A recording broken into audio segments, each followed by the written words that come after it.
आजाद हिंद फौज सरकार की स्थापना के 75 साल पर आयोजित कार्यक्रम में प्रधानमंत्री नरेंद्र मोदी ने लाल किले से तिरंगा फहराया। इस मौके पर उन्होंने कहा कि 75 साल पहले देश के बाहर बनी आजाद हिंद सरकार अखंड भारत की सरकार थी, अविभाजित भारत की सरकार थी। इस दौरान उन्होंने महिलाओं, सैनिकों की बात की और नेताजी सुभाष चंद्र बोस के योगदान की चर्चा की। इस दौरान मोदी ने कहा, आजाद हिंद फौज पर जब मुकदमा चलाया गया था तब उसकी सुनवाई के दौरान शाहनवाज खान ने कहा था कि सुभाष चंद्र बोस वो पहले व्यक्ति थे जिन्होंने भारत के होने का एहसास उनके मन में जगाया। वो पहले व्यक्ति थे जिन्होंने भारत के लोगों को भारतीय की नजर से देखना सिखाया। आखिर प्रधानमंत्री जिस आजाद हिंद फौज सरकार का जिक्र कर रहे हैं उसके बारे में क्या पता है, चलिए जानते हैं। सुभाष चंद्र बोस क्रांतिकारी नेता थे। उनका लक्ष्य भारत की आजादी था। राजनेता, कूटनीतिज्ञ होने के साथ ही वो एक स्पष्ट वक्ता थे। अंग्रेजों से भारत की मुक्ति के लिए वो किसी भी कीमत पर समझौता नहीं करना चाहते थे। शुरू में वो महात्मा गांधी के साथ देश की आजादी के आंदोलन में शरीक थे, लेकिन बाद में मत भिन्नता की वजह से गांधी और कांग्रेस से अलग होकर 1939 में उन्होंने फॉरवर्ड ब्लॉक की स्थापना की। सुभाष का मानना था कि जब अंग्रेज द्वितीय विश्व युद्ध में फंसे हैं तभी उनकी राजनीतिक अस्थिरता का फायदा उठाते हुए स्वतंत्रता के प्रयास किए जाने चाहिए, न कि यह इंतजार करना चाहिए कि युद्ध की समाप्ति पर अंग्रेज हमें स्वतंत्रता दे दें। उन्होंने भारत को द्वितीय विश्व युद्ध में शामिल किए जाने का विरोध किया। अंग्रेजों ने उन्हें जेल में डाल दिया। उन्होंने जेल में भूख हड़ताल शुरू कर दी। इसके बाद अंग्रेजों ने उन्हें जेल से निकालकर उनके ही घर में नजरबंद किया। सुभाष चंद्र बोस इसी दौरान भारत से जर्मनी भाग गए। वहां युद्ध का मोर्चा देखा और युद्ध लड़ने की ट्रेनिंग ली। वहीं उन्होंने सेना का गठन किया। जर्मनी में रहने के दौरान उन्हें जापान में रह रहे आजाद हिंद फौज के संस्थापक रास बिहारी बोस ने आमंत्रित किया।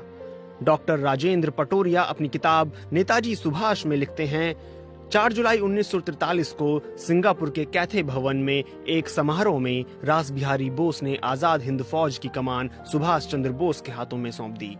इसके बाद सुभाष चंद्र बोस ने आजाद हिंद के सर्वोच्च सेनापति की हैसियत से स्वतंत्र भारत की अस्थायी सरकार बनाई, जिसे जर्मनी, जापान, फिलीपींस, कोरिया, चीन, इटली, आयरलैंड समेत 9 देशों ने मान्यता भी दी। उन्होंने आजाद हिंद फौज को बेहद शक्तिशाली बना दिया। फौज को आधुनिक युद्ध के लिए तैयार करने की दिशा में जन, धन और उपकरण जुटाए। राजेंद्र पटोरिया लिखते हैं, आजाद हिंद की ऐतिहासिक उपलब्धि थी कि उसने जापान की मदद से अंडमान निकोबार द्वीप समूह को भारत के पहले स्वाधीन भूभाग के रूप में प्राप्त किया। नेताजी ने राष्ट्रीय आजाद बैंक और स्वाधीन भारत के लिए अपनी मुद्रा के निर्माण के आदेश दिए। आजाद हिंद सरकार के बारे में प्रधानमंत्री नरेंद्र मोदी ने लाल किले की प्राचीर से बताया, आजाद हिंद सरकार ने हर क्षेत्र से जुड़ी योजनाएं बनाई थी। इसका अपना बैंक था, अपनी मुद्रा थी, अपना डाक टिकट था, अपना गुप्तचर तंत्र था। नेताजी अपने युग से बहुत आगे की सोच रखते थे। उन्होंने आजाद हिंद फौज में महिला रेजिमेंट का गठन किया था, जिसकी कमान कैप्टन लक्ष्मी स्वामीनाथन के हाथों में थी। इसे रानी झांसी रेजिमेंट भी कहा जाता था। प्रधानमंत्री ने इस रेजिमेंट का जिक्र भी लाल किले से दिए अपने भाषण में किया। उन्होंने कहा कि सशस्त्र महिला रेजिमेंट की शुरुआत नेताजी ने ही की थी और 22 अक्टूबर को रानी झांसी रेजिमेंट को 75 साल पूरे हो रहे हैं। सुभाष चंद्र बोस का मानना था कि आजादी की इच्छा हर भारतीय के दिल में उठे तो भारत को स्वतंत्र होने से कोई रोक नहीं सकेगा। इसके लिए उन्होंने अपने लेखों, भाषणों में लिखना, बोलना शुरू किया। उन्होंने फॉरवर्ड नाम से पत्रिका के साथ ही आजाद हिंद रेडियो की स्थापना की और जनमत बनाया। बेहद कम साधनों के साथ आजाद हिंद फौज, आजाद हिंद सरकार, आजाद हिंद रेडियो और रानी झांसी रेजिमेंट नेताजी की विशेष उपलब्धियां रहीं। इम्फाल और कोहिमा के मोर्चे पर कई बार भारतीय ब्रिटिश सेना को आजाद हिंद फौज ने युद्ध में हराया, लेकिन जर्मनी और इटली की हार के साथ ही 1945 में द्वितीय विश्व युद्ध समाप्त हो गया। युद्ध में लाखों लोग मारे गए। जब यह युद्ध खत्म होने के करीब था तभी 6 और 9 अगस्त 1945 को अमेरिका ने जापान के 2 शहरों हिरोशिमा और नागासाकी पर एटम बम गिरा दिए। इसमें 2 लाख से अधिक लोग मारे गए।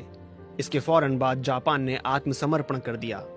डॉक्टर राजेंद्र पटोरिया अपनी किताब नेताजी सुभाष में लिखते हैं, जापान की हार के बाद बेहद कठिन परिस्थितियों में फौज ने आत्मसमर्पण कर दिया और फिर सैनिकों पर लाल किले में मुकदमा चलाया गया। जब यह मुकदमा चल रहा था तो पूरा भारत भड़क उठा और जिस भारतीय सेना के बल पर अंग्रेज राज कर रहे थे वे विद्रोह पर उतर आए। सैनिक विद्रोह ने ब्रिटिश साम्राज्य के ताबूत में अंतिम कील ठोक दी। अंग्रेज अच्छी तरह समझ गए कि राजनीति और कूटनीति के बल पर राज करना अब मुश्किल हो जाएगा।